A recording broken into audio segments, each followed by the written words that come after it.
네, 안녕하세요. 주식은 역시 기리기리새 기리십니다. 안녕하세요, 기론들. 자, 2023년 마지막 거래일이 당장 내일입니다. 진짜 1년간 고생 많으셨고요. 오늘은 또 어떠한 경제 소식이 있었는지 빠르게 보도록 할게요. 같이 공부하시죠. 렛츠 기릿! 바로 보도록 하겠습니다. 새해가 돼도 우리의 투자는 계속 되어야겠죠. 그렇다면 어디에 투자를 해야 되나 봤더니 일단 미국 시장에서는 결국 또 매그니피센트 7을 사야 된다. 이러한 의견이 나오고 있습니다. 그 이유는 올해 엔비디아가 200% 넘게 상승했고 가장 적게 오른 애플도 50%나 오르는 등 이 친구들이 AI 때문에 엄청나게 뜨겁지 않았겠습니까? 그런데 그 AI 기대감이 여전히 살아있기에 또다시 계속 오른다는 거겠죠. 다만 이 와중에 이 친구들이 너무 많이 올랐다, 다른 기업들은 오히려 많이 부족했다며 24년은 이제 키 맞추기가 나올 가능성이 높기 때문에 나머지 종목에 관심을 가질 필요가 있다, 이러한 뷰도 있다고 합니다. 실제로 올해 S&P 500보다 많이 오른 기업은, 그러니까 S&P 지수가 만약에 10% 올랐다면 10%보다 더 오른 기업은 불과 30%밖에 안 된다고 하며, 과거 평균을 보면은 거의 한 50%가 S&P 500보다 좋은, 그러니까 대부분의 기업들이 지수보다 더 좋은 그런 흐름을 나타내는데, 그런데 올해는 확실하게 쏠린 모습을 확인할 수 있었다고 하네요. 그래서 내년에는 키 맞추기에 조금 집중할 필요가 있다라는 걸 확인할 수 있는데, 실제로 어떻게 될지 한번 보도록 하겠습니다. 다음입니다. 트럼프. 야, 벌써부터 대단합니다. 트럼프가 벌써부터 무역 전쟁을 예고하고 나섰는데요. 자기가 대통령이 되고 나면은 모든 수입품에 관세 10%를 인상하겠다, 이렇게 엄포를 놨다고 합니다. 그래서 이런 이야기를 보면은 2018년 무역 전쟁이 떠오르긴 하는데, 하지만 뭐 그때 한번 우리가 겪었던 악재라고도 볼 수 있기 때문에 그만큼 주가가 많이 빠지진 않을 것 같고, 가장 중요한 거는 트럼프가 아직 대통령이 되지도 않았기 때문에 아직까지는 큰 걱정을 하지 않아도 될 듯 합니다. 다만 대선이 가까워지면 가까워질수록 변수가 생길 수밖에 없겠죠. 그렇기 때문에 내년 내내 증시가 올곧게 상승을 지속할지에 대해서는 우리가 물음표를 던질 수밖에 없고, 당연히 그 중간중간에는 한 달 정도의 하락, 그런 것들을 피할 수는 없을 듯 합니다. 다음입니다. 태형건설 또다시 나온 워크아웃. 지속적으로 노이즈가 나오고 있습니다. 그래서 또다시 급락하는 태형건설. 이 친구가 이번 주에 워크아웃 신청 가능성까지 나온다, 이러한 이야기가 오늘 또 나왔다고 하네요. 참고로 워크아웃은 부도 직전의 기업을 살려주는 작업을 말하는데, 사실상 뭐 부도 선언 그렇게도 볼 수 있어서 당연히 악재라고 볼 수 있습니다. 참고로 태형건설은 앞으로 줄줄이 부동산 PF 대출 만기를 해결을 해야 되는데 그 상황이 어렵다는 걸 우리가 확인할 수 있고, 그래서 오늘 태형건설은 무려 마이너스 20%나 급락하는 모습 보여줬다고 하네요. 그래서 우리가 계속 공부했었죠. 지속적으로 이 부분만큼은 항상 공부했었는데, 건설 그리고 증권 쪽은 내년 2, 3월까지는 좀 피하는 게 좋다고 저는 생각합니다.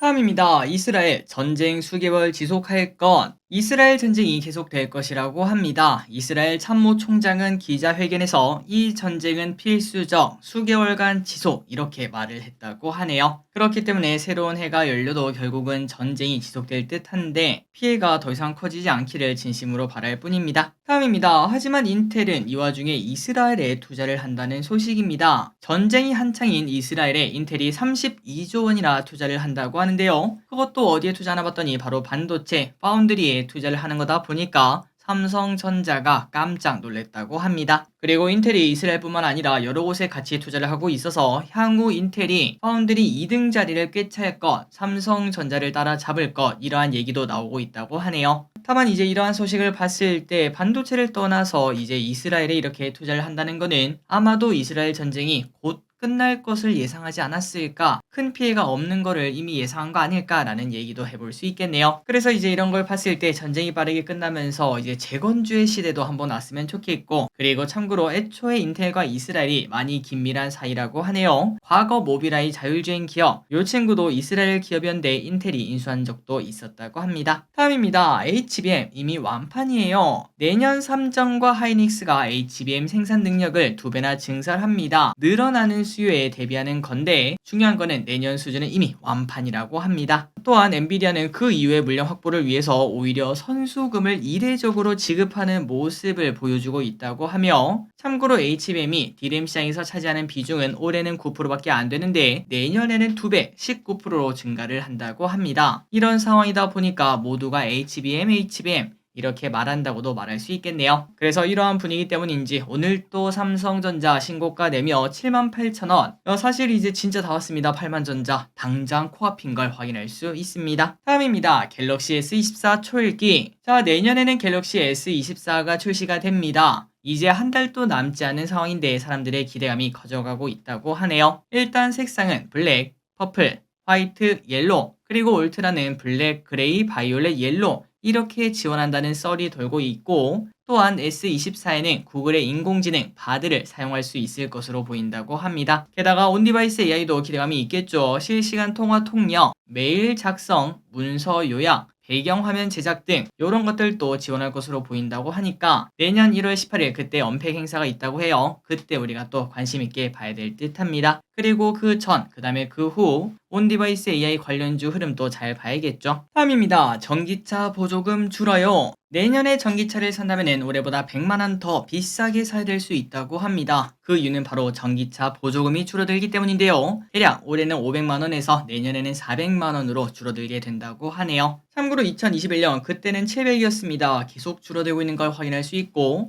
나중에는 진짜 쥐꼬리만큼이라고 될지 모르겠지만 갈수록 엄청 줄어들겠구나라는 예상도 같이 해볼 수 있습니다. 자, 다만 이 와중에 전기차 가격이 최근 들어 가격 경쟁 그런 단어 많이 보지 않았겠습니까? 그것 때문에 많이 하락할 것으로 보이기 때문에 실제로 우리가 살 때는 오히려 저렴한 전기차를 볼 수도 있다고 합니다. 특히 토레스 EVX, 볼보 EX30 등은 3천에서 4천만 원대의 저가형을 출시하고 있으며 내년에는 캐스퍼, EV3 등 이러한 소형 전기차도 출시 예정이라고 하니까 물론 우리가 알고 있는 그 엄청 으리으리한 전기차 그런 것들이랑 조금 거리는 멀지만 어쨌든 저렴한 전기차도 만나볼 수 있다고 하네요. 다음입니다. LG엔솔 내년 3분기 안에 초화짐. 자, 저랑 똑같은 생각입니다. 아시다시피 저는 올 3, 4분기 열심히 2차 전지를 피하고 반도체를 사자라는 뷰였는데 그런데 이제 내년 한 2, 3분기쯤에는 그때 반도체가 이제 막 8만 원이 막 넘어가고 하이닉스 막 15만 원 넘어가고 좀 과열되는 분위기가 분명 나타나지 않겠습니까? 그때쯤 되면은 반도체를 슬슬 줄이고 2차 전지를 좀 사야 되지 않을까라는 생각을 하고 있습니다. 그리고 NH투자증권도 내년 실적이 예상보다는 부진할 것으로 보이는 LG엔솔.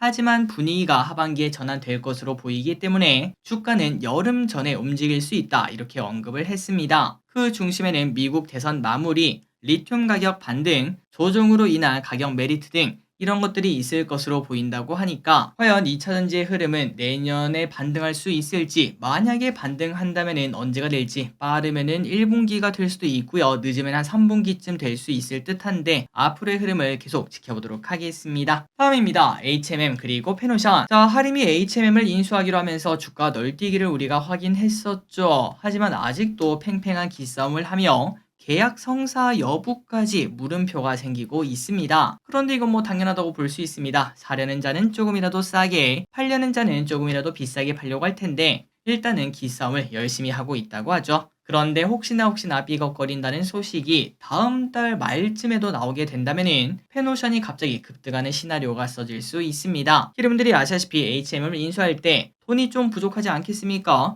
그래서 페노션 자금을 끌어다 쓴다 이 말 때문에 페노션이 최근 많이 급락했는데 하지만 이게 취소가 되면 당연히 악재가 해소되는 거 아니겠습니까? 그렇게 되면 쭉 주가가 급등할 수 있는 가능성도 있을 듯 하네요. 그럴 가능성도 우리가 관심 있게 보면서 한번 투자를 해봐야 될 것 같습니다.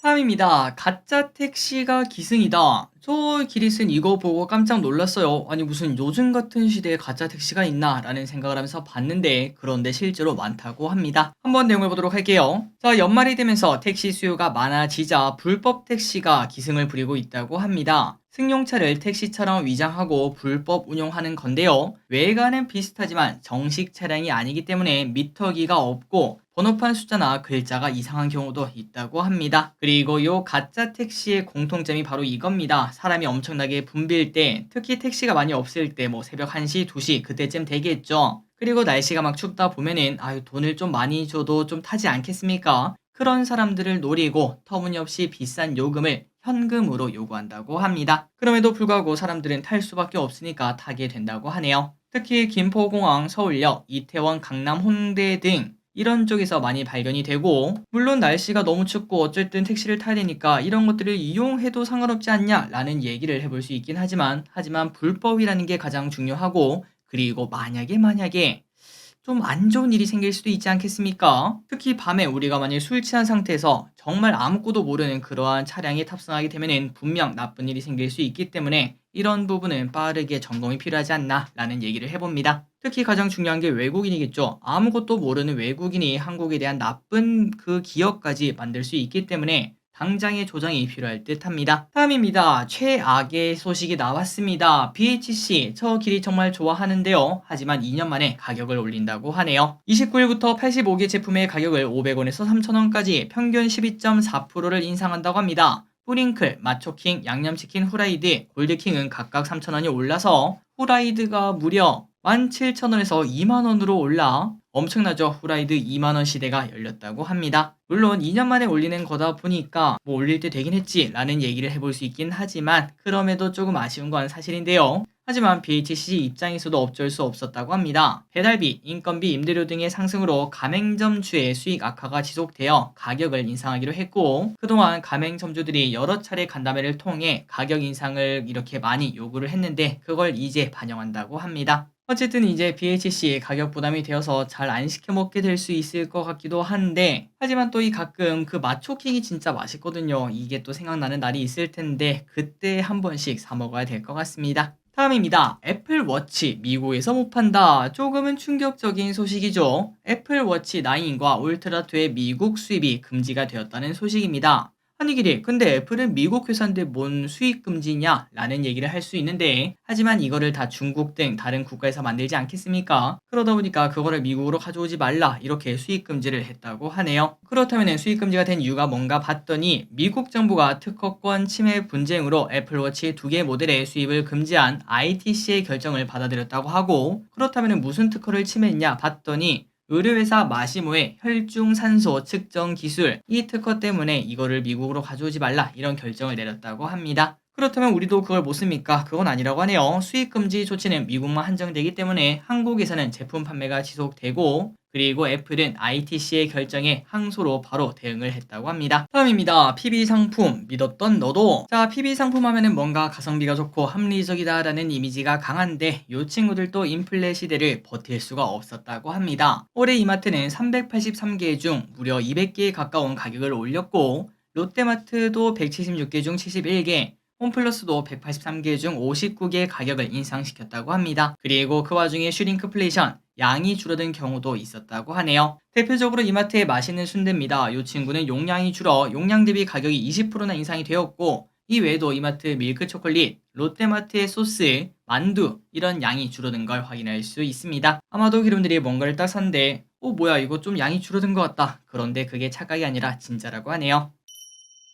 다음입니다. 제약바이오가 요즘 많이 뜨겁습니다. GLP-1 앞으로 더 커질 것. 올해 제약바이오에서 핫했던 건 바로 비만 치료제였죠. 세계 비만 인구는 2030년 10억 명에 달할 것이며 시장도 130조 원을 넘어설 것이라는 전망이 나왔었는데 그러다 보니까 GLP-1 앞으로 더 커지는 시장이라고 합니다. 참고로 우리나라에서는 한미약품이 국내 3상에 돌입할 예정이고 27년 1분기 출시를 목표로 하고 있습니다. 그리고 동화 ST는 21년 미국 유로보에 후보 물질을 수출한 바 있고 그리고 펩트론도 자체 플랫폼을 이용해 위고비와 제파운드 성분의 제형을 변경해 투약 주기를 늘리는 그러한 약물을 개발하고 있다고 하네요. 이렇게 전 세계적으로 그리고 우리나라에서도 비만 치료제 시장은 여전히 살아있고 왼쪽에 보다시피 한미약품 주가 흐름이 괜찮습니다. 아직까지 살아있구나 라는 얘기를 해볼 수 있습니다. 그리고 제약바이오에 최근 들어 훈풍이 많이 불고 있습니다. 어제 우리가 레고캠바이오 소식을 봤는데요. 이어서 다른 것도 보도록 할게요. 자, 미국 증시에서는 10월 말 이후 일라이릴리, 노보 노디스크 등이 주가를 견인했고 11월부터는 중소바이오텍이 강세를 보이고 있는데 국내도 마찬가지 흐름을 최근 나타내고 있습니다. 최근 1개월간 업종별 수익률을 보면은 5.3%로 업종 내 가장 높은 수익률을 기록하고 있으며 레고캠바이오는 얀센과 기술 이전 계약, 알테오젠도 장중 52주 신고가 이렇게 기록하고 있다고 하네요.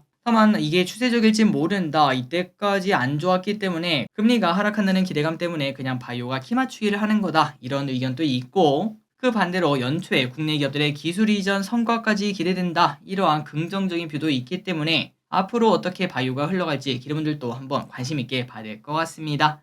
과연 바이오 내년 초에는 어떤 흐름을 나타낼지 다시 또 빠이요 하면서 사라질지 아니면 위로 빠이요 하면서 올라갈지 한번 보도록 하겠습니다. 다음입니다. 오늘 리튬에 관련된 이야기가 좀 나왔습니다. 한번 보도록 할게요. 포스코 리튬 생산의 총력. 포스코는 18년 아르헨티나의 리튬 연료를 인수한 바 있습니다. 그리고 내년 1월에는 회장이 직접 아르헨티나를 방문하겠다 이런 얘기가 나와 있는데, 그런데 마침 또 이런 소식도 나왔다고 합니다. 일론 머스크도 리튬에 대한 관심이 많다고 하며 특히 그게 아르헨티나 리튬이다 이런 얘기를 했기 때문에 이 두 개가 맞아떨어지며 오늘 포스코, 특히 리튬 관련된 포스코 그룹주가 급등하는 모습을 나타냈었습니다. 그리고 이러한 소식뿐만 아니라 한편 포스코 그룹주에는 반도체, 고순도, 희귀가스 국산화 계약 이런 소식도 나오며 주가가 좋은 흐름을 나타냈는데 지속성이 있을지 한번 보도록 할게요. 다음입니다. 금양에서도 갑자기 호재가 나왔습니다. 그런데 그 호재가 뭔가 좀 이상하긴 해요. 금양이 미국에 진출한다 이러한 소식이 뜨면서 오늘 금양이 급등을 했습니다. 미국 증시에 주식 예탁 증서 형태로 상장한다고 하는데 이게 그 뭐 상장한다는 겨 만다는 겨 라고 봤더니 장외 시장, 우리나라 입장에서는 그냥 장외라고 보면 된다고 합니다. 미국 장외 시장에서 29일부터 만나볼 수 있다고 하는데 뭐 호재라고 하면은 당연히 호재라고도 볼 수 있을 듯합니다. 그래서 금양 10% 정도 상승하는 모습 보였다고 하네요. 이 친구도 계속 갈 수 있을지 한번 보도록 하겠습니다. 다음입니다. 금값 또 사상 최고치 근접. 국제 금값이 2069달러에 움직이고 있다고 합니다. 왼쪽을 보니까 그새 또 올랐네요. 75달러까지 올라왔고요. 참고로 사상 최고치는 얼마 전 2089.7이었으니까 곧 갱신하겠구나 라는 생각해 볼 수 있겠네요. 참고로 금리 인하는 금액에는 호재로 작용하는 편입니다. 기름들이 아시다시피 금은 우리가 들고 있다고 하더라도 이 친구가 1년에 뭐 조금씩 알을 낳는 게 아니에요. 그러니까 1년 전에 갖고 있는 금이랑 지금 갖고 있는 금이랑 완전 똑같은 금을 내가 갖고 있다 보니까 금리가 높을 때는 사실상 쓸모없는 돌덩이에 가깝다고도 볼 수 있습니다. 그 금을 들고 있는 대신에 예금만 넣어놔도 5% 이자를 받을 수 있으니까요. 하지만 그 반대로 예금 금리가 내려가면은 예금의 가치가 많이 떨어지지 않겠습니까? 그때 또 금의 시대가 열릴 수 있다고 합니다. 그렇기 때문에 금값 더 올라갈 거다 이런 뷰가 있고, 또한 중동의 지정학적 리스크가 커질수록 금값 상승이 이어질 수 있다고 하네요. 자, 오늘의 공부 여기까지 끝났습니다. 항상 이렇게 같이 공부해서 진심으로 감사합니다. 지금까지 기리셨습니다. 빠이요.